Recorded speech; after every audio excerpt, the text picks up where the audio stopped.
ജ്യോതിഷ ഹസ്തരേഖ സംബന്ധമായ ഈ എളിയ വീഡിയോയിലേക്ക് എല്ലാവർക്കും സ്വാഗതം.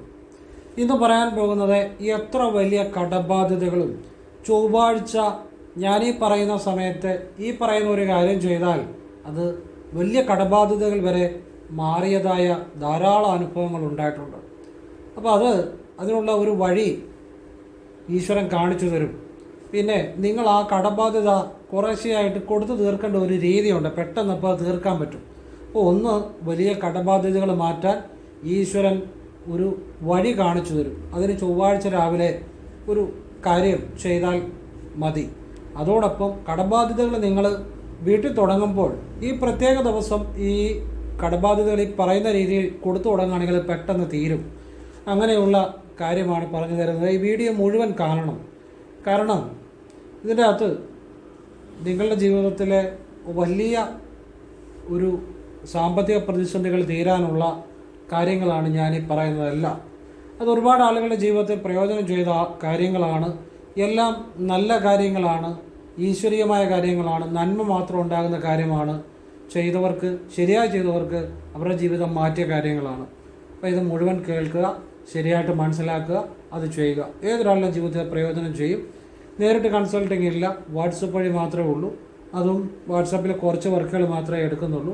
ഹസ്തരേഖ, സംഖ്യാജ്യോതിഷം, ഗ്രഹനില ഇതൊക്കെയാണ് ചെയ്യുന്നത്. അപ്പോൾ അത് ആദ്യമേ ഞാൻ പറയും, ഞാൻ ക്ഷേത്രത്തിലേക്കുള്ള നല്ല കാര്യങ്ങളെ പറയത്തുള്ളൂ.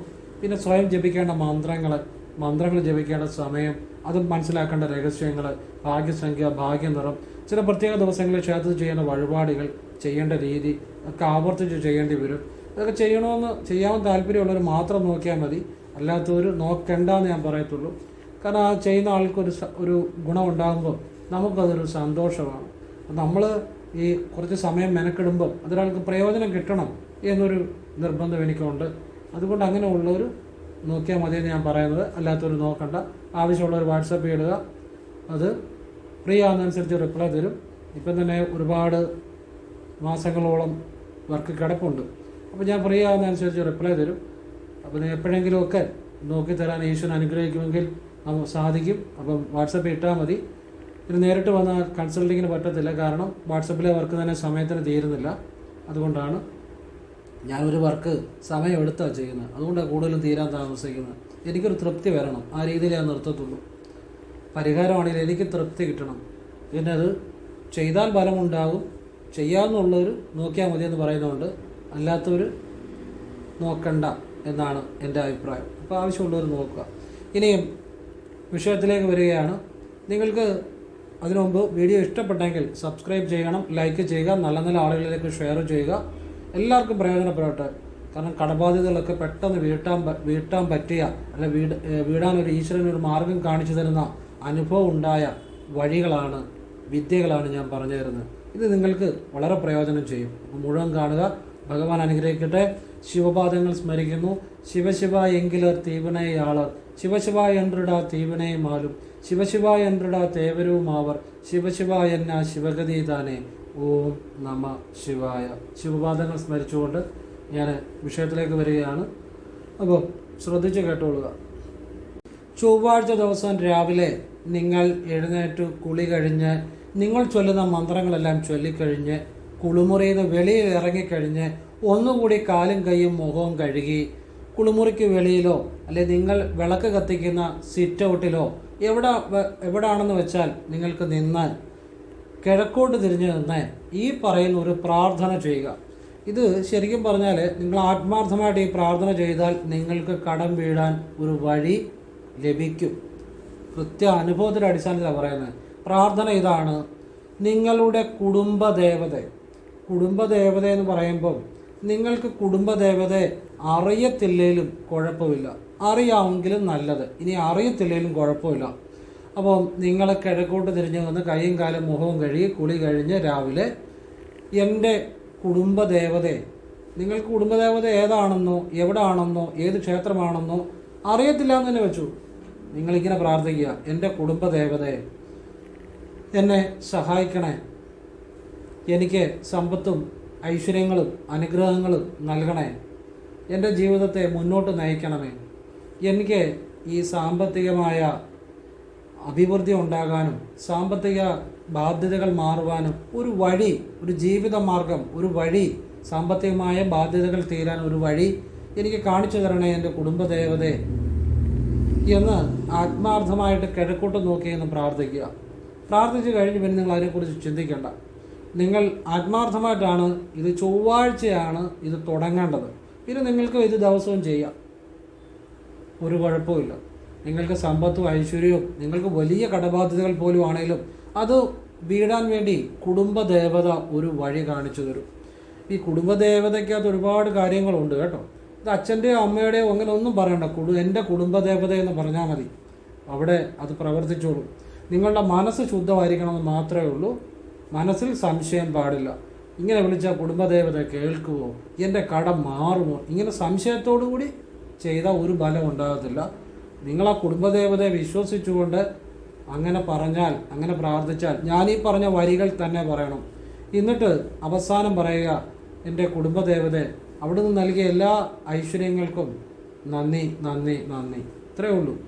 ഇത് രാവിലെ, ചൊവ്വാഴ്ച ദിവസം രാവിലെ തുടങ്ങണം. ഇത് എല്ലാ ദിവസവും പിന്നെ നിങ്ങൾക്ക് ചെയ്യാം. ആത്മാർത്ഥമായിട്ട് വിളിച്ചാൽ ഫലമുണ്ടാകും, സംശയം വേണ്ട. ഇനി നിങ്ങൾക്ക് ധനം, ഈ നന്ദി പറയുന്നതിനകത്തൊരു കാര്യമുണ്ട് കേട്ടോ. എന്നാണെന്നറിയോ, നമ്മുടെ മനസ്സിലെ മാലിന്യങ്ങൾ മുഴുവൻ ഇല്ലാതാകും നമ്മൾ നന്ദി പറയുമ്പോൾ.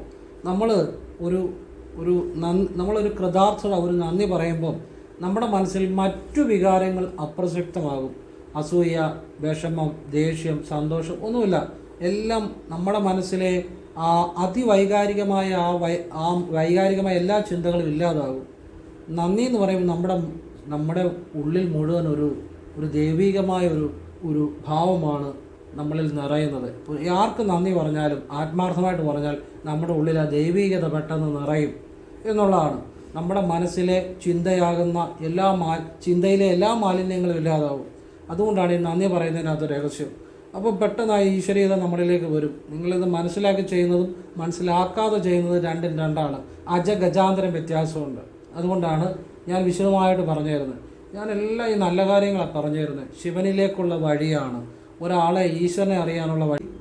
കാര്യം ചൊവ്വാഴ്ച ചെയ്യുക. ഇനി നിങ്ങൾക്ക് ഈശ്വരൻ കടം വീട്ടാൻ വേണ്ടി ഒരു വഴി തുറന്നു തന്നെങ്കിൽ നിങ്ങൾ ചൊവ്വാഴ്ച ദിവസം കടം വീട്ടാൻ തുടങ്ങണം. നിങ്ങൾ അതിൻ്റെ ഒരു ആദ്യ ഗഡു അല്ലെങ്കിൽ നിങ്ങളെ കൊണ്ട് പറ്റുന്ന ചൊവ്വാഴ്ച ദിവസങ്ങളിൽ കൊടുക്കണം. പെട്ടെന്ന് സാമ്പത്തികം കടബാധ്യതകൾ മാറും. നിങ്ങൾക്ക് വീട്ടാൻ ഈശ്വരൻ ഒരു സാമ്പത്തികം തന്നെങ്കിൽ ചൊവ്വാഴ്ച ദിവസങ്ങളിൽ അത് കൊടുക്കണം. കൊടുക്കുമ്പോൾ ഇതുപോലെ കുടുംബദേവതയെ വിളിച്ച് പ്രാർത്ഥിച്ച് എനിക്കിത് കൊടുക്കാനുള്ളൊരു അവസരം നൽകിയതിന് കുടുംബദേവതയ്ക്ക് നന്ദി പറയുക. പറഞ്ഞിട്ട് മനസ്സിൽ പ്രാർത്ഥിച്ചിട്ട് കൊടുക്കുക. പെട്ടെന്ന് അത് വീടാൻ പറ്റും, ഒരു സംശയം വേണ്ട. നിങ്ങളിത് ചെയ്ത് നോക്കുക. അപ്പോൾ ഇത് നിങ്ങളുടെ ജീവിതത്തിൽ വലിയ മാറ്റം വരുത്തും. ഇനി നിങ്ങൾ രാവിലെ കിഴക്കോട്ട് തിരിഞ്ഞു നിന്ന് ഹനുമാൻ സ്വാമിയുടെ ഈ മന്ത്രം ഒരു 11 തവണ ജപിക്കുന്നത് നല്ലതാണ്. അത് മന്ത്രം ഇതാണ്: ഓം ശ്രീ വജ്രദേഹായ രാമഭക്തായ വായുപുത്രായ നമോസ്തുതേ. ഒന്നുകൂടെ പറഞ്ഞു തരാം. ഓം ശ്രീ, പൂജ്യമില്ല, ശ്രീന്നേ ഉള്ളൂ കേട്ടോ. ഒന്നുകൂടെ പറയാം. ഓം ശ്രീ വജ്രദേഹായ രാമഭക്തായ വായുപുത്രായ നമോസ്തുതേ. ഇത് 11 തവണ ജപിക്കുക. ഇത് രാവിലെ കിഴക്കോട് തിരിഞ്ഞത് 11 തവണ ജപിക്കുന്ന ജീവിതത്തിൽ വലിയ മാറ്റം വരുത്തും കേട്ടോ. ഏർപ്പെടുന്ന എല്ലാ കാര്യങ്ങളിലും വിജയിക്കാനും അപാരമായ സമ്പത്തുണ്ടാകാനും ഒക്കെ ഉപകരിക്കും. ഇതിൻ്റെ ചില മറ്റു രഹസ്യങ്ങളൂടെ ഞാൻ പറഞ്ഞുതരാം. വ്യാഴാഴ്ച ദിവസങ്ങളിൽ ഈ മന്ത്രം കൂടുതൽ ജപിക്കുക. രാവിലെ കിഴക്കോട്ട് നോക്കിയിരുന്ന് 108, വൈകിട്ട് പടിഞ്ഞാട്ട് നോക്കിയിരുന്ന് 108. 108 എന്ന് പറഞ്ഞാൽ ഒരു മിനിറ്റ് കണക്കാക്കി ജപിച്ചാൽ മതി. അല്ലെങ്കിൽ ഒരു അല്പസമയം കൂടിയാലോ കുറഞ്ഞാലോ കുഴപ്പമൊന്നുമില്ല. എണ്ണം പിടിക്കരുത്. ഒരു സമയം കണക്കാക്കി ചെയ്താൽ മതി. വാ കൊണ്ട് ഉച്ചരിച്ച് ജപിക്കണം. അല്ലാതെ വ്യാഴാഴ്ചകളിൽ ഫ്രീ ആയിട്ടിരിക്കുമ്പോൾ മനസ്സിൽ ഇത് ഫ്രീ ആയിട്ടിരിക്കുമ്പോഴെപ്പോഴും ജപിച്ചോളുക. വ്യാഴാഴ്ച സാധിക്കുമെങ്കിൽ അന്നദാനം ചെയ്യുക. ഇനി ആരോഗ്യസ്ഥിതി അനുകൂലമുള്ളവർ ഒരിക്കലെടുക്കുക എന്ന് പറഞ്ഞാൽ നിങ്ങളുടെ ശരീരത്തിന് പറ്റുന്ന രീതിയിൽ ചെയ്യുക. ഇപ്പോൾ നിങ്ങൾ മരുന്നൊക്കെ കഴിക്കുന്നവരാണെങ്കിൽ ഒരിക്കൽ എടുക്കണ്ടെന്ന് ഞാൻ പറഞ്ഞ മനസ്സിലാകുന്നുള്ളൂ. അത് നിങ്ങളുടെ ശരീരത്തോട് കാണിക്കേണ്ട നീതിയാണത്. ആദ്യം നിങ്ങളോട് നിങ്ങൾ നീതി കാണിച്ചു കഴിയുമ്പോഴാണ് പിന്നെ അത് ഈശ്വരനുള്ള നീതിയാകുന്നത്. നിങ്ങൾക്ക് ആരോഗ്യപരമായിട്ട് ബുദ്ധിമുട്ടുള്ള ആളാണ് ഒരിക്കൽ എടുക്കണ്ട, പ്രാർത്ഥന മാത്രം മതി. ഇനി ആരോഗ്യപരമായിട്ട് കുഴപ്പങ്ങളില്ലാത്ത ആളാണെങ്കിൽ ഉച്ചയ്ക്ക് ഒരു നേരം ചോറ് കഴിക്കാം, വെള്ളം കുടിക്കാം. രാവിലെ വൈകിട്ടും അരി അല്ലാത്ത ചപ്പാത്തി, ഫ്രൂട്ട്സൊക്കെ കഴിക്കാം, വെള്ളം കുടിക്കാം. അങ്ങനെ ഒരിക്കലെടുക്കാം. പറഞ്ഞ് മനസ്സിലാവുന്നുണ്ടോ? ഒരിക്കലെടുക്കുക വ്യാഴാഴ്ച ദിവസം. അപ്പം വ്യാഴാഴ്ച ഒരിക്കലെടുക്കുന്നുണ്ടെങ്കിൽ ബുധനാഴ്ച വൈകിട്ട് തൊട്ട് ഒരിക്കലെടുക്കണം. ബുധനാഴ്ച വൈകിട്ട് ചപ്പാത്തിയോ ഫ്രൂട്ട്സോ ഒക്കെ കഴിക്കുക, വെള്ളം ആവശ്യത്തിന് കുടിക്കുക.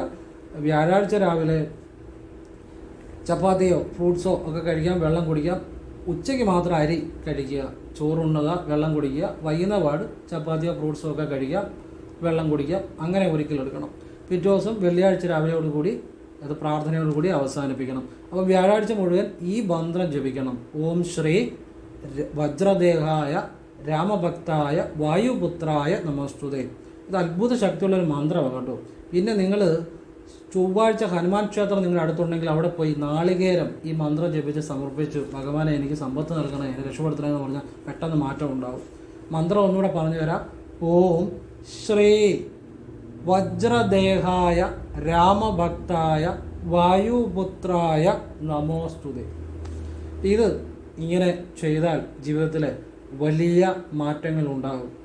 ഇത് ഇങ്ങനെ ചെയ്യുക. പിന്നെ നിങ്ങൾക്ക് ചെയ്യാൻ പറ്റുന്ന ഒരു കാര്യം കൂടെ പറയാം. നിങ്ങൾ വെറുതെ ഫ്രീ ആയിട്ടിരിക്കുമ്പം വടക്കോട്ട് നോക്കി ഓം ശ്രീം ഹ്രീം ശ്രീം ക്ലീം ശ്രീ സിദ്ധലക്ഷ്മിയെ നമഃ. ഈ മന്ത്രം ഭയങ്കര ശക്തിയുള്ളതാണ് കേട്ടോ. വടക്കോട്ട് നോക്കി ഫ്രീ ആയിട്ടിരിക്കുമ്പോൾ സ്വസ്ഥമായിട്ടിരിക്കുമ്പോൾ ഇടയ്ക്കിടയ്ക്ക് ആവർത്തിക്കാം. വാഗോണ്ട് ഉച്ചരി ജപിച്ചാൽ മതി, നിങ്ങൾ കേൾക്കാം ശബ്ദത്തിൽ. ഒന്നുകൂടെ പറഞ്ഞു തരാം. ഹായ കാ ജപിക്കരുത് കേട്ടോ. ഒന്നുകൂടെ പറഞ്ഞു തരാം. ഓം ശ്രീം ഹ്രീം ശ്രീം ക്ലീം ശ്രീ സിദ്ധലക്ഷ്മിയെ നമഃ. ഇത് വടക്കോട്ട് നോക്കി ജപിച്ചാൽ സാമ്പത്തികം വരും, സംശയം വേണ്ട. കാരണം അതുപോലെ അനുഭവമാണ്. ഇടയ്ക്കിടയ്ക്ക് ആവർത്തിക്കുക. ഇതാരും പറഞ്ഞു തരത്തില്ല. ഇത് ഈ മന്ത്രം ഞാൻ ഹസ്തരേഖയും ഗ്രഹനിലയും വിശകലനം ചെയ്യുന്നവർക്കും പറഞ്ഞു കൊടുക്കാറുണ്ട്. അങ്ങനെ ഒരാൾക്ക് പറഞ്ഞു കൊടുത്തപ്പം അദ്ദേഹം എനിക്ക് ഇങ്ങോട്ട് മെസ്സേജ് ചെയ്തു. അദ്ദേഹം ഏതോ സമാധി, ദത്താത്രേയൻ്റെ ഏതോ സമാധിയോ അങ്ങനെ എവിടെയോ പോയപ്പം അവിടുത്തെ ഒരു സന്യാസി അദ്ദേഹത്തിന് ഈ മന്ത്രം, ഞാനീ പറഞ്ഞ മന്ത്രം പറഞ്ഞു കൊടുത്തിരുന്നു എന്ന് പറഞ്ഞു. ഒന്ന് ആലോചിച്ച് നോക്കി. അതുപോലുള്ള സന്യാസിമാർ അല്ലെ അതുപോലെയുള്ള ശ്രേഷ്ഠന്മാരായ മഹത് വ്യക്തികൾ, തപസ്വികൾ ഉപയോഗിക്കുന്ന പറഞ്ഞു കൊടുത്ത വിദ്യയാണ് ഞാൻ പറഞ്ഞു കൊടുത്തപ്പോൾ അത് കേട്ടിട്ടാണ് ആ പുള്ളി പറഞ്ഞത്, ഇതുപോലെ എനിക്ക് ഒരാൾ നേരത്തെ ഇത് പറഞ്ഞു തന്നായിരുന്നു. അപ്പം ഞാനിത് പറയുമ്പോൾ ഒരു ചെറിയ ഇങ്ങനെ ഒരു സാധാരണ രീതിയിലൊക്കെ ഇരുന്ന് ഒരു ഷർട്ടൊക്കെ ഇട്ട് ഇങ്ങനെ ഇത് പറയുമ്പോൾ നിങ്ങൾക്ക് തോന്നുന്നത് ലളിതമാണ്. ഒരു കാര്യവും ഞാൻ പറയുന്നത് ലളിതമായ കാര്യമല്ല. അത് നിങ്ങൾക്ക് എപ്പോഴെങ്കിലും ജീവിതത്തിൽ മനസ്സിലാകും. ആരും ജീവിതത്തിൽ പറഞ്ഞു തരാത്ത സാക്ഷാൽ ശിവഭഗവാൻ തന്നെ നൽകുന്നതെന്ന് വിചാരിച്ചാൽ മതി. ഞാൻ പറയുന്ന അതുപോലുള്ള കാര്യങ്ങളാണ്, സത്യമുള്ള കാര്യങ്ങളാണ്. അതുകൊണ്ട് തന്നെ ആവശ്യമില്ലാത്ത കാര്യങ്ങളുടെ, പൊതുവായിട്ട് പറഞ്ഞതാണ് കേട്ടോ, ആവശ്യമില്ലാത്ത കാര്യങ്ങളുടെ പുറകെ പോയാൽ എനിക്ക് ഏറ്റവും ദേഷ്യമുള്ള കാര്യമാണ്. പൊക്കോളാൻ പറയും. പിന്നെ മേലെ എന്നോടൊരു സംശയം ചോദിക്കരുത്, ഞാൻ വാട്സപ്പും ബ്ലോക്ക് ചെയ്യും. കാരണം ഇത്രയും നല്ല കാര്യങ്ങൾ പറഞ്ഞു കൊടുത്തു. ഇതിനകത്ത് എവിടെയെങ്കിലും എല്ലാം നല്ലത് മാത്രമേ ഉള്ളൂ. ഒരാൾക്ക് ദോഷം വരുന്നൊരു കാര്യം ഞാൻ പറയത്തില്ല. നിങ്ങൾ ഒരാളെ ആവശ്യമില്ലാതെ വിശ്വസിച്ച് ആവശ്യമില്ലാതെ ഒരു കുടുക്കിപ്പോയി ചാടുകയാണെങ്കിൽ നിങ്ങളുടെ കുഴപ്പം മാത്രമാണ്. കാരണം നിങ്ങളുടെ മുന്നിൽ ഒരുപാട് നല്ല കാര്യങ്ങൾ ഉണ്ടായിരുന്നു, അത് നിങ്ങൾ കണ്ടില്ല കേട്ടില്ല, അത് നിങ്ങളുടെ കുഴപ്പമാണ്. അതേ ഞാൻ പറഞ്ഞു. അതിന് എനിക്ക് ഏറ്റവും ദേഷ്യമുള്ള കാര്യമാണ്. ഈശ്വരൻ ഒന്നേ ഉള്ളൂ, അത് സാക്ഷാൽ ആ ഈശ്വരൻ തന്നെയാണ്. അതിന് ഈശ്വരന് വേറെ ഒരു മീഡിയേറ്ററോ അല്ലെങ്കിൽ ഒന്നും അതിൻ്റെ ആവശ്യമില്ല. ഈശ്വരീയത മുതലെടുക്കുന്ന പല കാര്യങ്ങളും ഉണ്ട്. അതിനൊന്നും നമുക്ക് അഭിപ്രായമില്ല. പിന്നെ ചെയ്യുന്നവർ ചെയ്തോട്ടെ, അല്ലാത്തവർ അതൊക്കെ അവരവരുടെ കാര്യം. പക്ഷെ ഇതെല്ലാം കർമ്മദോഷമുള്ളതാണ്. അപ്പോൾ അത് നിങ്ങൾ നല്ല കാര്യങ്ങളെ ഫോളോ ചെയ്യുക. ഞാൻ എൻ്റെ അഭിപ്രായം പറഞ്ഞതേ ഉള്ളൂ. നിങ്ങളുടെ ഇഷ്ടം പോലെ നിങ്ങൾക്ക് എന്താണെന്ന് വെച്ചാൽ നിങ്ങളുടെ ഇഷ്ടം പോലെ ചെയ്യാം. പക്ഷെ ഞാൻ എൻ്റെ അഭിപ്രായം പറഞ്ഞതേ ഉള്ളൂ. അപ്പോൾ ഇത് വലിയ ജീവിതം മാറ്റുന്ന കാര്യങ്ങളാണ്. അപ്പോൾ ഹനുമാൻ സ്വാമിക്ക് അങ്ങനെ നിങ്ങളുടെ അടുത്ത് ഹനുമാൻ സ്വാമിയുടെ അമ്പലം ഉണ്ടെങ്കിൽ ചൊവ്വാഴ്ച നാളികേരം സമർപ്പിച്ച് ഈ മന്ത്രം ജപിച്ച് നാളികേരം സമർപ്പിക്കാം. അത് വലിയ ഐശ്വര്യം നൽകുന്നതാണ്. അപ്പോൾ ഇതൊക്കെ ജീവിതത്തിലെ വലിയ മാറ്റങ്ങൾ ഉണ്ടാക്കുന്ന കാര്യമാണ്. ഇതൊക്കെ ശരിയായിട്ട് മനസ്സിലാക്കി ജപിക്കുക. എന്തോരം ഈ വിദ്യകളുണ്ടെന്നറിയോ? ശിവവിദ്യകൾ തന്നെ ഒരുപാടുണ്ട്. പക്ഷെ ഞാൻ നിങ്ങളോട് ഇന്ന് വരെ കുറേ വിദ്യകൾ വെറുതെ പറഞ്ഞു തന്നിട്ടില്ല. ഒരു സാധാരണക്കാരനും ചെയ്യാവുന്ന രീതിയിൽ കാര്യങ്ങളാണ് പറഞ്ഞത്. ചെയ്തവർക്കൊക്കെ അതിൻ്റെ ഗുണങ്ങളും ഉണ്ട്. അങ്ങനെയുള്ള കാര്യങ്ങൾ ഞാൻ പറയാം.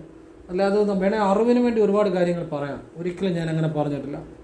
ഒരുപാട് കാര്യങ്ങളുണ്ട്, ഈശ്വരീയമായ കാര്യങ്ങൾ. പക്ഷേ ഏതൊരു സാധാരണക്കാരനും പ്രയോജനപ്പെടുന്ന കാര്യങ്ങളാണ്. ശരിയായിട്ട് ചെയ്താൽ ജീവിതം മാറുന്ന കാര്യങ്ങളാണ്. ഇതൊക്കെ നിങ്ങൾക്ക് ഗുണം ചെയ്യുന്ന കാര്യങ്ങളാണോ? ഈ സമ്പത്തെന്ന് പറഞ്ഞാൽ ആദ്യം മനസ്സിലാക്കേണ്ട കാര്യം, അത് നിങ്ങളുടെ അതിനെ ഒരു എനർജിയായിട്ട്, ഒരു ചൈതന്യമായിട്ട്, ഒരു എനർജിയായിട്ട് എപ്പോഴും കാണുക സമ്പത്ത്. അങ്ങനെ ചിന്തിക്കുമ്പോഴാണ് സമ്പത്ത് നമ്മളിലേക്ക് വരുന്നത്. ഒരു എനർജിയായിട്ട് കാണുക. നമ്മൾ ചെയ്യുന്ന തുകയ്ക്ക് അല്ലെങ്കിൽ നമ്മളുടെ കഴിവിന് ഒക്കെ കിട്ടുന്ന ഒരു ഈശ്വരീയമായ അനുഗ്രഹവുമായിട്ട് സമ്പത്തിനെ കണ്ടാൽ സമ്പത്ത് വളരെ വർദ്ധിച്ചു വരും. പിന്നെ നമുക്ക് ജീവിതത്തിൽ ഏറ്റവും കൂടുതൽ മാറ്റം വരുന്നത് നമ്മൾ സ്വയം കണ്ടെത്തുമ്പോഴാണ്. ഇപ്പം എനിക്ക് എൻ്റെ ഗുരുനാഥൻ ക്രിയാകുണ്ടലിലെ പ്രാണായാമം തന്നു. പക്ഷെ ഞാനത് സ്വയം കണ്ടെത്തുമ്പോഴാണ്, എന്നെ കണ്ടെത്തുമ്പോഴാണ് അനുഭവം. ആദ്യത്തെ ഗുരു എനിക്ക് വിദ്യ തന്ന ഗുരുവാണ് സ്വാമി വിദ്യാനന്ദഗിരി. പക്ഷെ പിന്നത്തെ എൻ്റെ ഗുരു മുഴുവൻ എൻ്റെ അനുഭവമാണ്. ഞാൻ ഓരോ പ്രാവശ്യം ചെയ്യുന്ന എൻ്റെ അനുഭവമാണ് പിന്നീട് എൻ്റെ ഗുരു. അപ്പം അങ്ങനെ ഞാൻ എന്നെ കണ്ടെത്തുമ്പോഴാണ് എനിക്ക് ആ ഈശ്വരാനുഭവം ഉണ്ടാകുന്നത്. നിങ്ങളാണേലും നിങ്ങൾ ഒരിക്കലും മറ്റുള്ളവരെ അനുകരിക്കുമ്പോഴോ ആ രീതിയിൽ ഒരിക്കലും നിങ്ങൾ വളരത്തില്ല. നിങ്ങൾ സ്വന്തമായി നിങ്ങളുടെ കഴിവ് കണ്ടെത്തുമ്പോൾ നിങ്ങൾക്ക് എന്ത് ചെയ്യണം, എങ്ങനെ ചെയ്യണം, നിങ്ങൾക്ക് എന്താണ് വേണ്ടത്, ഇങ്ങനെ സ്വയം കണ്ടെത്തുമ്പോഴാണ് ജീവിതത്തിൽ നിങ്ങളാകുന്നത്. അപ്പോൾ ഞാൻ മനസ്സിലാകുന്നുണ്ടോ? അപ്പോഴാണ് നിങ്ങളാകുന്നത്. അപ്പോൾ ഈ സ്വയം കണ്ടെത്താൻ നിങ്ങൾക്ക് 1 ഈശ്വരൻ്റെ അനുഗ്രഹം വേണം, 2 ഗുരുവിൻ്റെ അനുഗ്രഹം വേണം, 3 മാതാപിതാക്കളുടെ അനുഗ്രഹം, 4 കുടുംബദേവതയുടെ അനുഗ്രഹം. ഇങ്ങനെയുള്ളവർക്ക് സ്വയം ജീവിതത്തിൽ അവരാരാണെന്ന്, അവരുടെ ലക്ഷ്യം എന്താണ്, എന്തു ചെയ്യണം, ഒരു തിരിച്ചറിവ്, ഒരു കണ്ടെത്തൽ സാധിക്കും. അല്ലാത്തവരെല്ലാം മറ്റുള്ളവർ പറയുന്ന രീതിയിൽ ആയിരിക്കും, മറ്റുള്ളവർക്ക് വേണ്ടി ആയിരിക്കും ജീവിക്കുന്ന മുഴുവൻ. സ്വയമായി ജീവിക്കുമ്പോൾ, അവനവന് വേണ്ടി ജീവിക്കുമ്പോൾ, അല്ലെങ്കിൽ അവനവൻ്റെ കഴിവുകൾക്കനുസരിച്ച് പ്രവർത്തിക്കുമ്പോൾ ആണ് ജീവിതം ശരിക്കും അനുഭവിക്കുന്നത്. ഇതൊക്കെ കുടുംബദേവതയുടെ അനുഗ്രഹം ഉണ്ടെങ്കിൽ നിങ്ങൾക്ക് സ്വയം കണ്ടെത്താൻ പറ്റും. നിങ്ങളുടെ കഴിവുകളെ കണ്ടെത്തി പരിപോഷിപ്പിക്കാൻ പറ്റും. നിങ്ങളുടെ ജീവിതത്തിലേക്ക് വേണ്ട സമൃദ്ധിയും ഐശ്വര്യവും എല്ലാം നിങ്ങൾക്ക് കുടുംബദേവതയുടെ അനുഗ്രഹം കൊണ്ട് നിഷ്പ്രയാസം ലഭിക്കും. കുടുംബദേവത നിങ്ങളുടെ കുടുംബത്തിൻ്റെ ഭാഗമാണ്, നിങ്ങളുടെ മനസ്സിൻ്റെ ഭാഗമാണ്, നിങ്ങളുടെ ഉള്ളിലെ ചൈതന്യത്തിൻ്റെ ഭാഗമാണ്, നിങ്ങളുടെ ആ DNA ഒരു ഭാഗം തന്നെയാണ് കുടുംബദേവത. കാരണം നിങ്ങൾ കുടുംബപരമായിട്ട് ആരാധിച്ചതാണ്. അതിൽ നിങ്ങളുടെ ഭക്തിയുണ്ട്, വിശ്വാസമുണ്ട്, തലമുറകളായിട്ടുള്ള ഒരു അമ്മയോടുള്ള പ്രാർത്ഥനയുണ്ട്. അതെല്ലാം ആ നിങ്ങളുടെ തലമുറകളിൽ ആ DNA ആ അമ്മയെ വിളിക്കുമ്പോൾ അത് പെട്ടെന്ന് നിങ്ങൾക്ക് ആ അമ്മയുടെ അനുഗ്രഹം ഉണ്ടാകും. കാരണം അത് തലമുറകളായിട്ട് കൈമാറി വരുന്ന കാര്യമാണ് കുടുംബദേവത. ഒരു പക്ഷേ കാലങ്ങൾ കൊണ്ട് ഇപ്പോഴുള്ള തലമുറയ്ക്ക് അറിയത്തില്ല പോലും, നിങ്ങൾ ആ കുടുംബദേവതയെന്ന് വിളിച്ചാൽ നിങ്ങൾക്കൊരു കുടുംബദേവതയേ ഉള്ളൂ. കുടുംബദേവതയെന്ന് വിളിച്ചാൽ മതി, അറിയത്തില്ല പേരെടുത്ത് വിളിക്കേണ്ട, ഊഹാപോഹത്തിലൊന്നും ചെയ്യരുത്. ഒന്നുകിൽ നിങ്ങളുടെ കുടുംബത്തിലെ മുതിർന്ന കാരണവർ പറയുന്നത് കറക്റ്റായിരിക്കും, അല്ലെങ്കിൽ കുടുംബദേവത തന്നെ നിങ്ങളെ കാണിച്ചു തരും. പ്രാർത്ഥിച്ച് കഴിയുമ്പോൾ കുറേ ആയിക്കഴിയുമ്പോൾ നിങ്ങളവിടെ എത്തിക്കും. ഊഹാഭോഗത്തിൽ ഇന്നതാ എൻ്റെ കുടുംബദേവത എന്ന് നിങ്ങൾ വിളിക്കരുത്. നിങ്ങൾ വെറും ഒന്നും വിളിക്കാതെ കുടുംബദേവതയെന്ന് മാത്രം വിളിച്ചാൽ മതി, പേര് വിളിക്കാതെ. കുടുംബദേവതയെ അറിയാത്തവർ ഒരു കുടുംബദേവതയേ ഉള്ളൂ, അവിടെ ആ വിളി ചെല്ലും.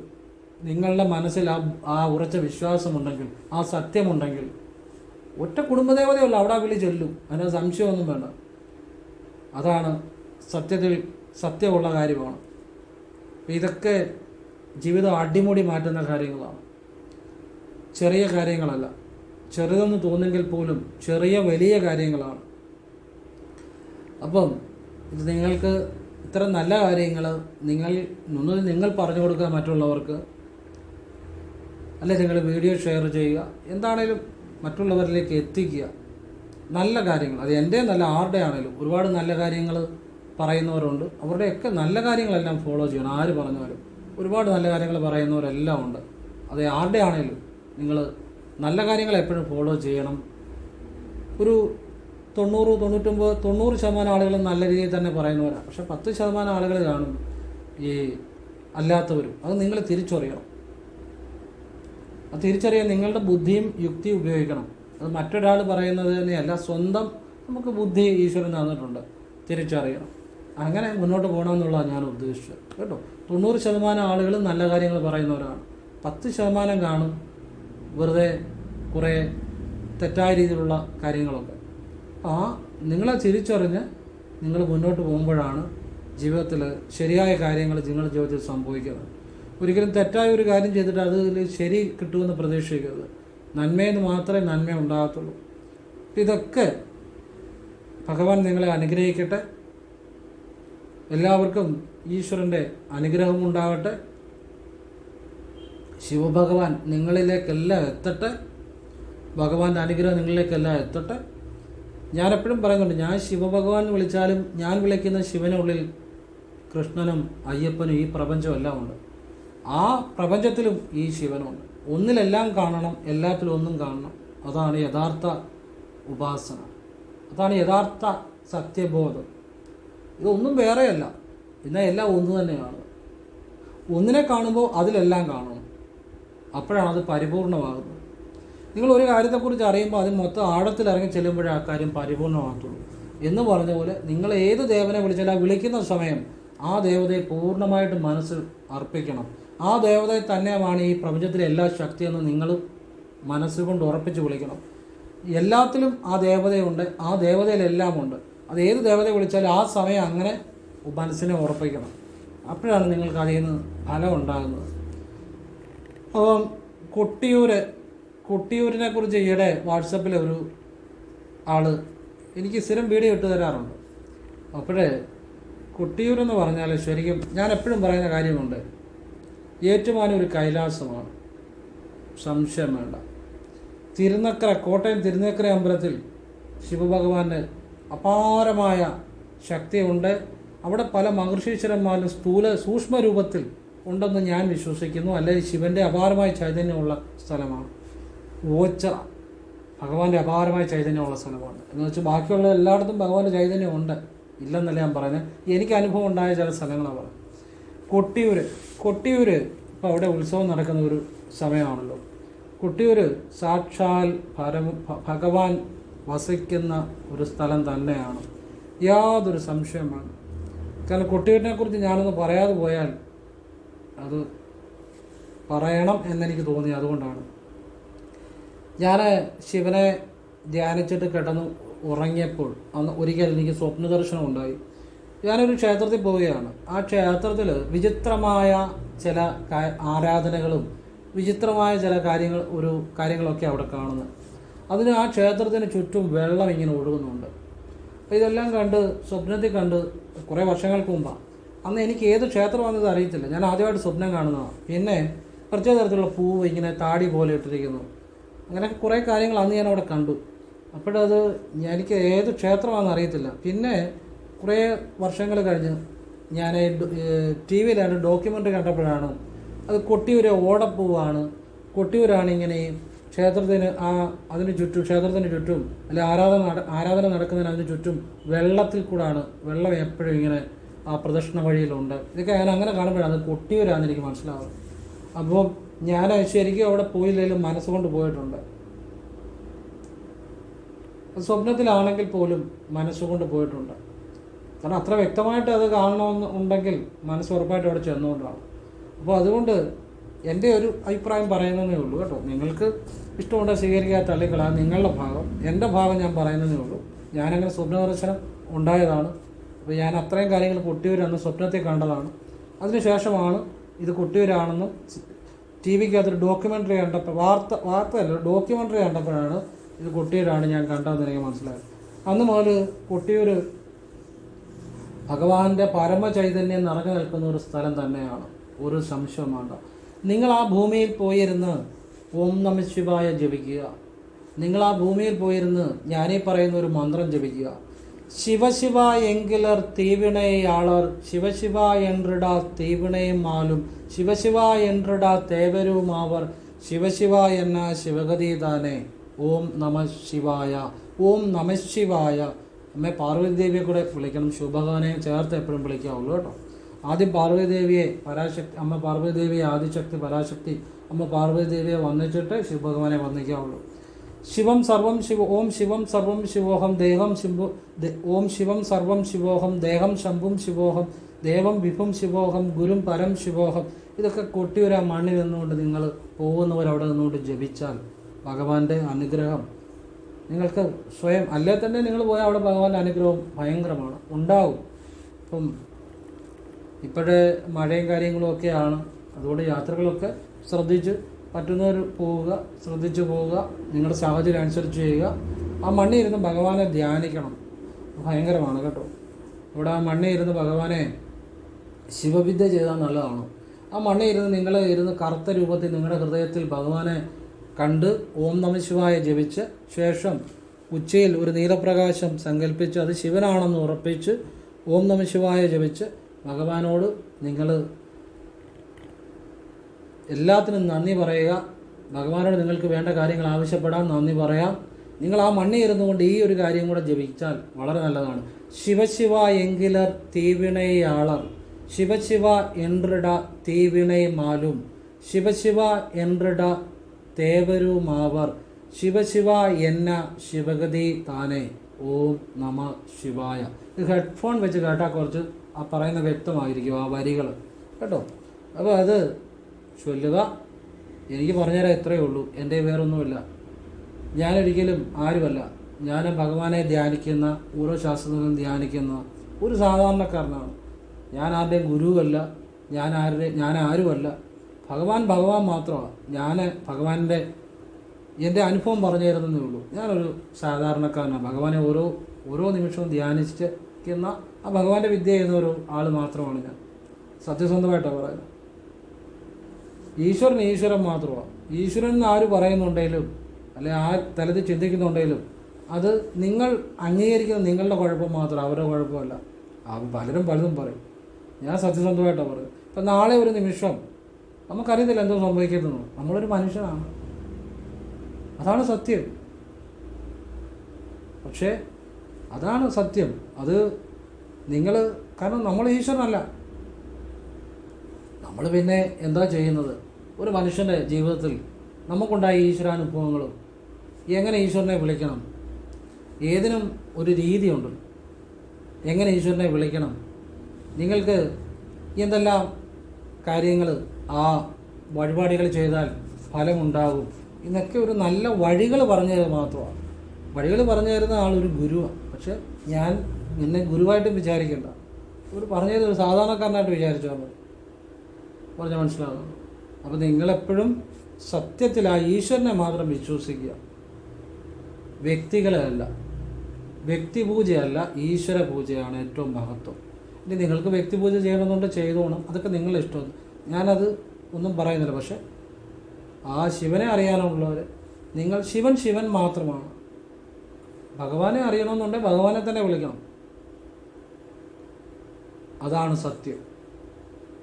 അവിടെ വേറെ ഒരു ഇടനിലക്കാരുമില്ല. ഭഗവാനെ തന്നെ വിളിക്കണം. അവിടെ ഭഗവാനെ അറിയാൻ പറ്റത്തുള്ളൂ. പറഞ്ഞാൽ മനസ്സിലാവുന്നുണ്ട്. ഇതൊക്കെ മനസ്സിലാകുന്നത് ശരിയായ വഴി മുന്നോട്ട് പോകാൻ വേണ്ടിയാണ്. ഭഗവാൻ മാത്രമാണ്. ഭഗവാന് ജനനമില്ല, മരണമില്ല, ആദ്യന്തരഹിതനാണ്, എല്ലാത്തിനും അപ്പുറം നിൽക്കുന്നതാണ്. അപ്പോൾ അതൊരു വ്യക്തിയിൽ ഒരിക്കലും ഒരു വ്യക്തി ആ ഭഗവാനാണ്, അല്ലെ ഭഗവാന്റെ അനുഗ്രഹം ഉണ്ട്, അല്ലെ ഭഗവാന്റെ ശക്തി ഉണ്ട്, ഇങ്ങനെയൊക്കെ ഉണ്ടെങ്കിൽ അത് നിങ്ങളുടെ കുഴപ്പം മാത്രമാണ്. ഭഗവാൻ മാത്രമാണ്. അത് ആർക്കും സാധിക്കത്തില്ല.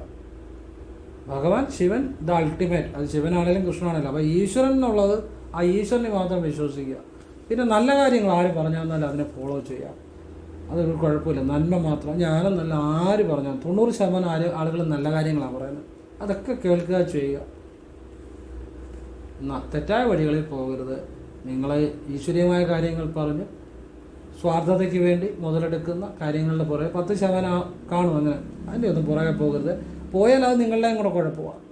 അവരുടെ തന്നെ കുഴപ്പമില്ല, നിങ്ങളുടെയും കുഴപ്പമില്ല. നമ്മളുടെ അനുവാദമില്ലാതെ നമ്മളെ ആർക്കും പറ്റിക്കാൻ പറ്റത്തില്ല. 50% നമ്മൾ നിന്നു കൊടുക്കുന്നുണ്ടാണ്. അതിനെ മനസ്സിലാവുന്നുണ്ട്. അപ്പം നല്ല പ്രാർത്ഥനകൾ ചെയ്യുക, ഈശ്വരനെ അറിയുക, നല്ല കാര്യങ്ങൾ ചെയ്തിട്ട് ഈ ലോകത്ത് നിന്ന് പോവുക.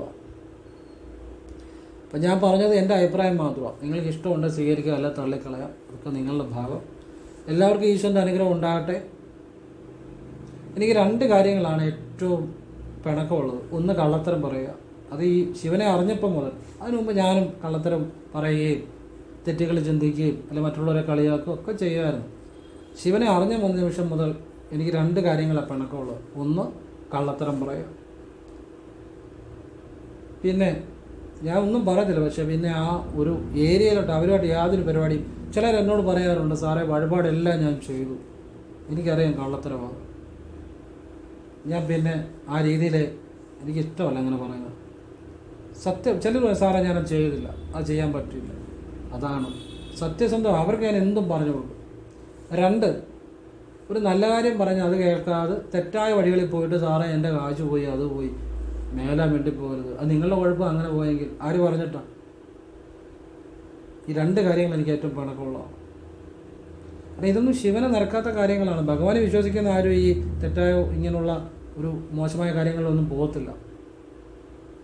ഇത്രയും ശിവനെക്കുറിച്ച് പറഞ്ഞിട്ട് ഭഗവാനെ നിങ്ങൾക്ക് മനസ്സിലാകുന്നില്ല എന്നുണ്ടെങ്കിൽ അത് നമുക്ക് ഒരു വലിയ വിഷമം ഉണ്ടാക്കുന്ന കാര്യമാണ്. ശിവനെന്നുള്ള സത്യമാണ്. അപ്പോൾ നിങ്ങളൊരു പാത്രം കഴുകി വെക്കുവാണെങ്കിലും അത് മറ്റൊരാളെ കാണിക്കാനോ മറ്റൊരാളെ ബോധ്യപ്പെടുത്താനല്ല. നിങ്ങൾ കഴിച്ച പാത്രമാണ്, അത് നിങ്ങൾ സത്യസന്ധമായിട്ട് കരുതി വെക്കുക, നിങ്ങളോട് സത്യസന്ധനാകുക. ആ സത്യബോധം തന്നെയാണ് ശിവൻ. നിങ്ങളൊരു ജോലിയിൽ ഒരിടത്ത് പോകുന്നുണ്ടെങ്കിൽ ശമ്പളം കുറവായിരിക്കും, പക്ഷെ നിങ്ങൾ വേറെ ജോലി നോക്കുക, അവിടെ നിന്നുകൊണ്ട് ആ ജോലി ഉഴപ്പുക, സവനത്തിൽ ഉഴപ്പുണ്ടാക്കുക, കൃത്യസമയത്ത് ചെല്ലാതിരിക്കുക, അതൊക്കെ സത്യവിരുദ്ധമാണ്. സത്യബോധം എന്ന് പറഞ്ഞാൽ നിങ്ങൾ കൃത്യസമയത്ത് ചെല്ലുക, ജോലി ചെയ്യുന്നുണ്ടെങ്കിൽ നന്നായിട്ട് ചെയ്യുക, അല്ലെ നിങ്ങൾ ശമ്പളം കുറവാണെങ്കിൽ വേറെ ജോലിക്ക് പോവുക, അവിടെ നിന്ന് ജോലി ഉഴപ്പുക, സമയനഷ്ടം ഇല്ലാതെ ചെല്ലുക. ഈ സത്യബോധം ഇല്ലാത്ത കാര്യങ്ങൾ അതൊക്കെ. ഈ സത്യബോധം എന്ന് പറഞ്ഞാൽ ശിവനാണ്. ശിവനെ അറിഞ്ഞാൽ പിന്നെ നിങ്ങൾ ആ സത്യത്തിനനുസരിച്ച കാര്യങ്ങൾ ചെയ്യത്തുള്ളൂ. ഇതൊക്കെ ആ സത്യബോധത്തെക്കുറിച്ചാണ്, ശിവനെക്കുറിച്ചാണ് ഈ പറഞ്ഞതെല്ലാം, ഇത്രയും പറഞ്ഞത്. അപ്പോൾ ഇന്നൊരാൾ വാട്സപ്പ് ചെയ്തതുപോലെ ഞാൻ ഈ ശിവനെക്കുറിച്ച് ഒരുപാട് കാര്യങ്ങൾ പറഞ്ഞ് അവരുടെ ജീവിതത്തിൽ ഒരുപാട് ഗുണമുണ്ടായി. ലാസ്റ്റ് അവർ വേറെ ഏതോ ഒരു വഴി പോകുന്ന കാര്യം എന്നോട് പറയാം, വേറെ എന്തിൻ്റെയോ പറയാം. ഈ വലിയ സങ്കടം ഉണ്ടായി. കാരണം ഇത്രയും അവരുടെ ജീവിതത്തിൽ ഉയർച്ച ഉണ്ടായിക്കോട്ടെ ഇല്ലായിക്കോട്ടെ, ഇത്രയും നല്ല കാര്യങ്ങളൊക്കെ മനസ്സിലാക്കി കഴിഞ്ഞ് പിന്നെ വേറെ എന്തിൻ്റെയോ പുറകെ പോവുക. ഈ വലിയ വിഷമം തോന്നി. അപ്പോൾ ഇവരൊന്നും മനസ്സിലാക്കിയിട്ടില്ലല്ലോ എന്ന് ഞാൻ ആലോചിച്ച്. ഞാനീ പറയുന്ന ഈ കാര്യങ്ങളൊന്നും മനസ്സിലാക്കിയിട്ടില്ലല്ലോ ശിവനെക്കുറിച്ച്. പക്ഷേ അവർ മനസ്സിലാക്കിയില്ലെങ്കിലും ഒരുപാട് ആളുകൾ മനസ്സിലാക്കിയിട്ടുണ്ട്. അവർക്കൊക്കെ അതിൻ്റെ ഗുണമുണ്ട്. ശിവനെ ധ്യാനിക്കുന്നവരുണ്ട്, ആ സത്യബോധത്തിൽ ജീവിക്കുന്നവരുണ്ട്, നല്ല കാര്യങ്ങൾ ചെയ്യുന്നവരുണ്ട്. ശമ്പളം കിട്ടിയാൽ അതിൻ്റെ ഒരു വിഹിതം ഈ ആശുപത്രിയിൽ ബുദ്ധിമുട്ടുന്നവർ കൊടുക്കുന്നവരുണ്ട്, അന്നദാനം ചെയ്യുന്നവരുണ്ട്, ഒരുപാട് ആളുകളുണ്ട്. അതെനിക്ക് സന്തോഷമാണ്. പിന്നെ ഇടയ്ക്ക് ചില ആളുകൾ ഉണ്ടായിരിക്കും ഇത് കേട്ടിട്ടും ഇത് ഫലമുണ്ടായിട്ടും പിന്നെയും പലതിൻ്റെയും പുറകെ പോകുന്നവർ കാണും, അല്ലെങ്കിൽ മനസ്സിലാക്കാത്തവർ കാണും. അതൊക്കെ ഭഗവാൻ തന്നെ തീരുമാനിക്കട്ടെ. നേരെ അവിടെ സമർപ്പിക്കുക, ഭഗവാനിൽ സമർപ്പിക്കുകയല്ല. നമ്മുടെ എല്ലാം അവിടെ സമർപ്പിക്കുക, ഭഗവാനിലാണ് സമർപ്പിക്കുന്നത്. വേറൊന്നും പറയാനില്ല. ബാക്കിയെല്ലാം ഭഗവാൻ നോക്കിക്കോളും. വിദ്യകളൊക്കെ ഒരുപാടുണ്ട്, ശാസ്ത്രവിദ്യ അത് ഇതുമൊക്കെ. പക്ഷെ ഞാൻ ആർക്കും ദോഷം വരുന്ന ഒരു കാര്യങ്ങൾ പറയാറില്ല. നമുക്ക് ഈ ഹോമകുണ്ടം കൂട്ടുകയോ ഈ പൂജ ചെയ്യുകയോ ഒന്നും വേണ്ട. ശാസ്ത്രത്തിലുള്ള ഒരുപാട് വിദ്യകളുണ്ട്. എത്ര ജന്മമാണെങ്കിലും ദശപ്പെടാതെ അലഞ്ഞിരിഞ്ഞ് നടക്കും. അങ്ങനെ ഒരു ശപിച്ചാൽ അങ്ങനെയുള്ള സംഭവങ്ങളൊക്കെ ഉണ്ട്. പക്ഷെ ഒരിക്കലും നമ്മൾ അങ്ങനെയുള്ള കാര്യങ്ങൾ ചെയ്യത്തില്ല. നമ്മൾ ആ ഈശ്വരനെ സമർപ്പിക്കും, അത്രയേ ഉള്ളൂ. ഭഗവാൻ നന്നാക്കിക്കോളും, അത്രയേ ഉള്ളൂ. ഇതെല്ലാം നല്ല കാര്യങ്ങളാണ്. എല്ലാവരും ഭഗവാൻ അനുഗ്രഹിക്കട്ടെ. ഓം കൃഷ്ണായ നമഃ. നല്ലത് മനസ്സിലാക്കുക, നല്ല രീതിയിൽ പോവുക. നല്ലത് അറിഞ്ഞിട്ട് പിന്നെയും തെറ്റായ വഴികളിൽ പോകരുത്. നല്ലത് അറിയാതെ ചിലപ്പോൾ മനുഷ്യൻ തെറ്റായ വഴികളിൽ പോയിരിക്കും. സത്യത്തെ അറിഞ്ഞിട്ട് പിന്നെയും തെറ്റായ വഴികളിൽ പോകുന്നത് അവനോട് ചെയ്യുന്ന ഏറ്റവും വലിയ തെറ്റാണ് കേട്ടോ. അപ്പം അത് ശിവനെ അറിയുക. എൻ്റെ എല്ലാവരുടെയും നല്ല വീഡിയോകൾ, എല്ലാവരുടെയും നല്ല കാര്യങ്ങൾ കേൾക്കണം. നമ്മൾ സപ്താഹങ്ങൾ കേൾക്കണം, നല്ല ആചാര്യന്മാർ പറയുന്ന കാര്യങ്ങൾ കേൾക്കണം. നല്ല ഒരുപാട് വീഡിയോകളുണ്ട്, അതൊക്കെ കാണണം, നല്ലത് തന്നെ. പക്ഷേ ഒരു 90% ആളുകൾ നല്ല ആളുകൾ തന്നെയാണ്. പക്ഷെ 10% കാണും തെറ്റായ അബദ്ധങ്ങളും മണ്ടത്തരങ്ങളും, മനുഷ്യനെ വഴിതിരിച്ചു വിടുന്ന പൊട്ടത്തരങ്ങളും ഒക്കെ പറയുന്ന ഒരു 10% കാണും. ആ വഴിയെ പോയാൽ നിങ്ങളുടെ അവസ്ഥ അതിനെക്കാട്ടും കഷ്ടമായിരിക്കും, പറയുന്നവനെക്കാട്ടി. ഒരു ബോധമില്ലാത്തവരുത്തം പറയുന്ന ഒരു വഴിയെ പോയാൽ പോകുന്നവൻ്റെ അവസ്ഥ എന്നായിരിക്കും, അത് ആലോചിച്ചാൽ മതി. അപ്പം എല്ലാം നല്ല രീതിയിലുള്ള 90% നല്ല ഒരുപാട് കാര്യങ്ങൾ പറയുന്ന ആളുകളുണ്ട്. അതിനെയൊക്കെ ഫോളോ ചെയ്യുക, നല്ലതാണ്. എപ്പോഴും ഓർത്തോളുക. അത് പറയണം തോന്നി, അതുകൊണ്ടാണ് പറഞ്ഞത്. ശിവോഹം. ഓം കൃഷ്ണായ നമഃ. പൊതുവായിട്ട് പറഞ്ഞതാണ്. അപ്പോൾ ഇത് എല്ലാവർക്കും ഗുണം ചെയ്യുന്ന കാര്യമാണ്. ഈശ്വരൻ എല്ലാവരെയും അനുഗ്രഹിക്കട്ടെ. ഓം കൃഷ്ണായ നമഃ. എൻ്റെ അഭിപ്രായം മാത്രം പറഞ്ഞതേ ഉള്ളൂ. നിങ്ങൾക്ക് ഇഷ്ടമുണ്ട് സ്വീകരിക്കുക, അല്ലെ തള്ളിക്കളയാം. എല്ലാം ശിവൻ തന്നെയാണ്, അകവും പുറവും, വേറൊന്നുമില്ല. ന പുണ്യം ന പാപം ന സൗഖ്യം ന ദുഃഖം ന മന്ത്രം ന തീർത്ഥം ന വേദം ന യജ്ഞം ന കർമ്മം ന അകർമ്മം ന ജന്മം ന മൃത്യും ന മോക്ഷം. അഹം ഭോജനം നൈവ ഭോജ്യം ന ഭോക്തോ ചിദാനന്ദരൂപം ശിവോഹം ശിവോഹം ശിവോഹം. ഭഗവാന്റെ അനുഗ്രഹം എല്ലാവരിലും ഉണ്ടാകട്ടെ. ഭഗവാനെ അറിയണമെന്നെങ്കിൽ നിങ്ങൾ നിങ്ങളുടെ ഒരു കാര്യം ഉപേക്ഷിക്കേണ്ട കാര്യമില്ല. നിങ്ങൾ ഒന്നും ഉപേക്ഷിക്കേണ്ട. ശിവനെ അറിയണമെന്നുണ്ട് നിങ്ങൾ നിങ്ങളോട് സത്യസന്ധനായ മാത്രം മതി. നിങ്ങൾ ഭഗവാനെ വിളിച്ചില്ലേ പോലും നിങ്ങൾ ചെയ്യുന്ന തൊഴിലിൽ, നിങ്ങൾ ചെയ്യുന്ന പ്രവൃത്തിയിൽ, നിങ്ങളുടെ കുടുംബജീവിതത്തിൽ നിങ്ങൾ നിങ്ങളോട് സത്യസന്ധനാണെങ്കിൽ നിങ്ങൾക്ക് സത്യബോധം, ശിവബോധം ഉണ്ടായി വരും. ഒരു സംശയം വേണ്ട. ഇതേം പോലെ സത്യമായിട്ട് ഞാൻ പറയുന്നു. ഭഗവാൻ എല്ലാവരെയും അനുഗ്രഹിക്കട്ടെ. ഓം കൃഷ്ണായ നമഃ. ശിവോഹം.